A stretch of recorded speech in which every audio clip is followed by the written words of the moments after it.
Welcome back to Kinh Doanh 101, khởi nghiệp làm giàu. I'm your host, Thuy Phan.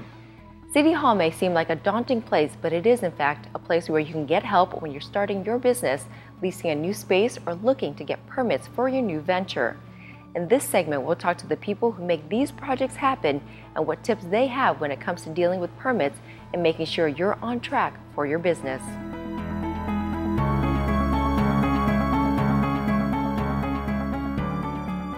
When you're starting your business, whether it's from the ground up or transferring titles, a good place to start is City Hall. Each city will have its own set of specific guidelines, but to make sure your new or existing business is compliant is key to saving both time and money. A lot of startup businesses does come through our department. So I get a lot of inquiries and questions from startup businesses, from young entrepreneurs about how to open their doors here in the city of Garden Grove. And the process is very simple. They identify a location where they want to open their doors for business. They come through the city to go through the permitting process. If there's any type of construction or improvements that they want to do to their property, they'll come through our building and safety division. And then at that point in time, after that, it's a grand opening. Lisa Kim, who works for the City of Garden Grove as the Business Development Director, says making sure spaces are correctly permitted is one of the first steps. Make sure you do your due diligence. You know, starting a new business is very fun, very exciting for so many individuals, but I think I want to make sure that our business community knows that the property that they identified for their business to be launched is permitted and it was approved for that use. Some of the situations that I encounter is you have a small business that has entered into a lease, but they haven't come through City Hall to verify if that use was permitted or if there were any code enforcement or related issues with the property. And so now that they have a lease in place, they are now having to go through some challenges to bring the property back into compliance, meaning they have to remove any of the non-permitted construction and then therefore and then proceed with their approved set of plans. And so what I always try to extend assistance to our business community is, you know, if you have a building that you want to occupy in terms of to start up your business or expand your business, or if you have a particular lease location that you would like to rent, give us a call. I would be happy to come out to the property with myself, our building official, and kind of walk through the property with you and give you some information as to what the existing condition of the property, and then we will work with your architect to make sure that it achieves your end result, which is a brand new building or a brand new space for your new business. Chief Building Official David Dent and Code Enforcement Supervisor Peter Roque also have tips for business owners. When a new business opens up, it's always good for them to come in and ask what rules and regulations are. One of the things that I see and I've experienced in the past is a lot of business owners don't really know what rules or regulations exist. So for example, putting up a banner, you know, some folks use it as permanent signage, where they're meant for temporary signage. The sun tends to beat them up, and you know, then you can't see the lettering of what the business is actually advertising. So with those, that's why they have limits, and that's why they need permits. So just education and outreach is a lot of times all a property owner needs. For example, the type of business that goes into a property. For example, we have different zones in our city, so we have to make sure when something gets approved, it's in the proper zone.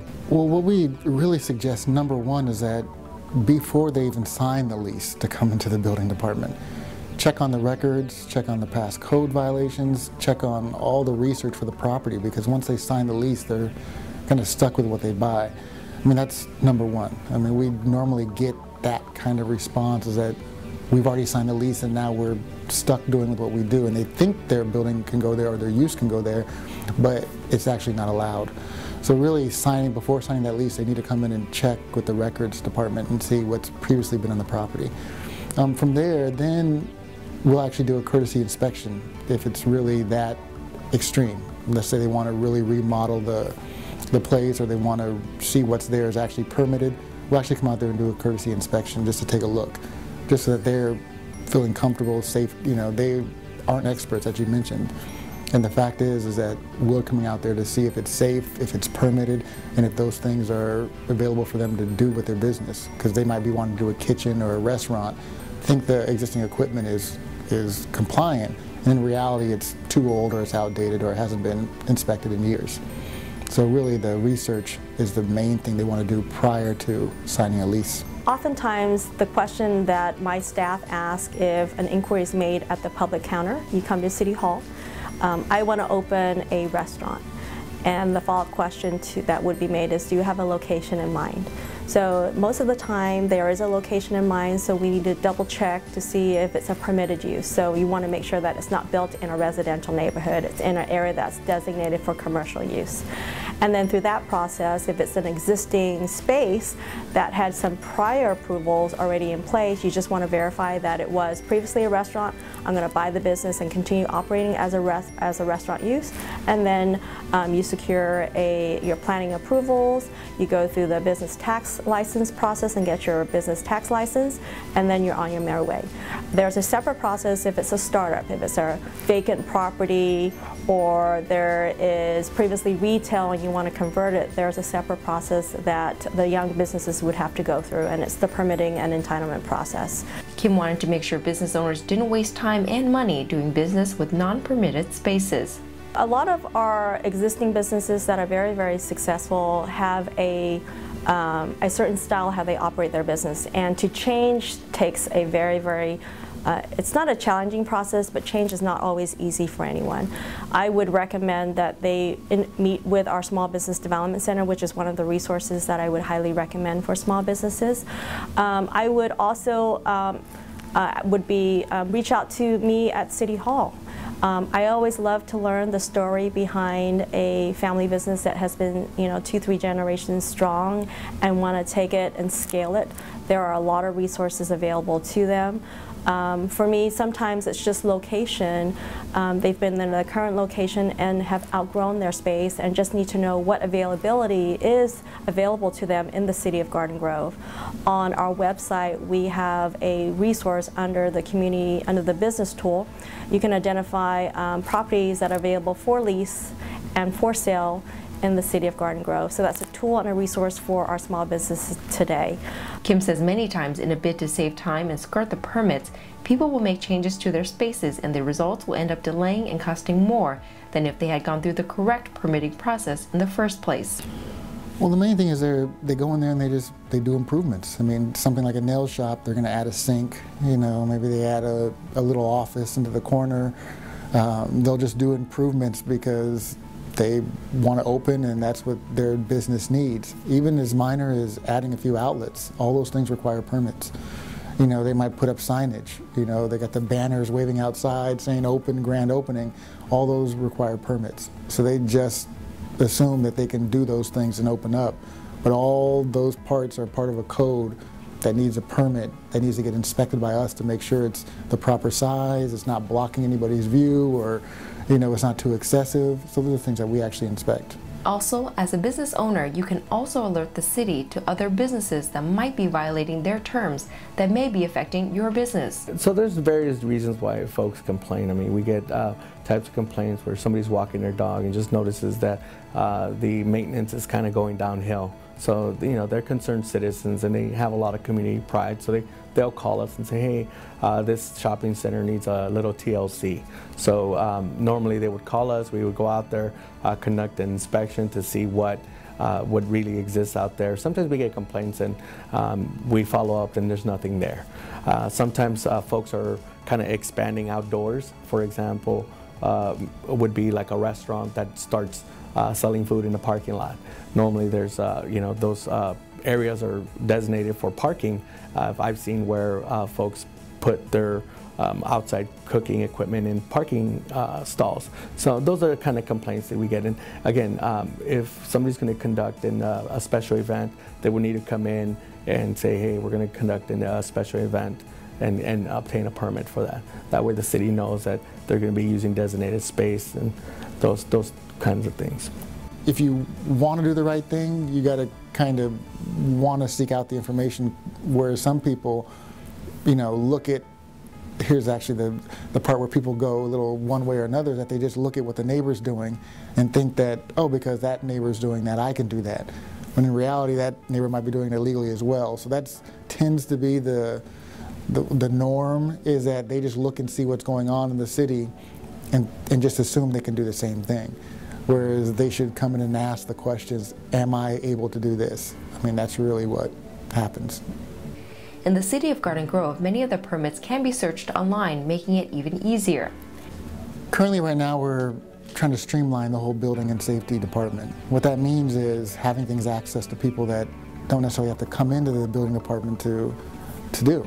Those are small permits that include re-roofing, mechanical, electrical, just some of those remodel when you're just doing various small type scales of projects.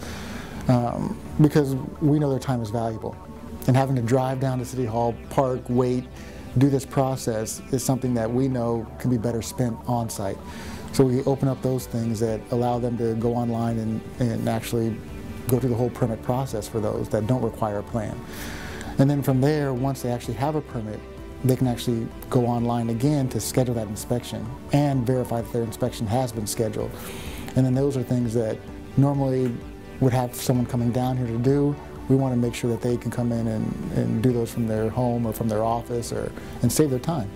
In addition, depending on where you live, there might be assistance programs that the city or county offers.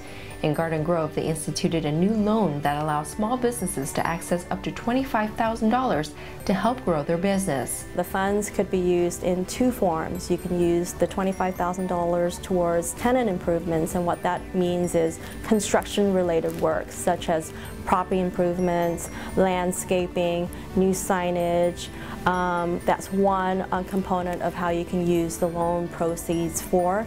The other is you could use it for operating capital, for inventory to your startup business. So if you're interested in seeking additional information about that, it's called the City Small Business Assistance Loan Program, and it's available through our website for additional information. Each city really caters to what culture they have there, the number of people, the business types they want to promote.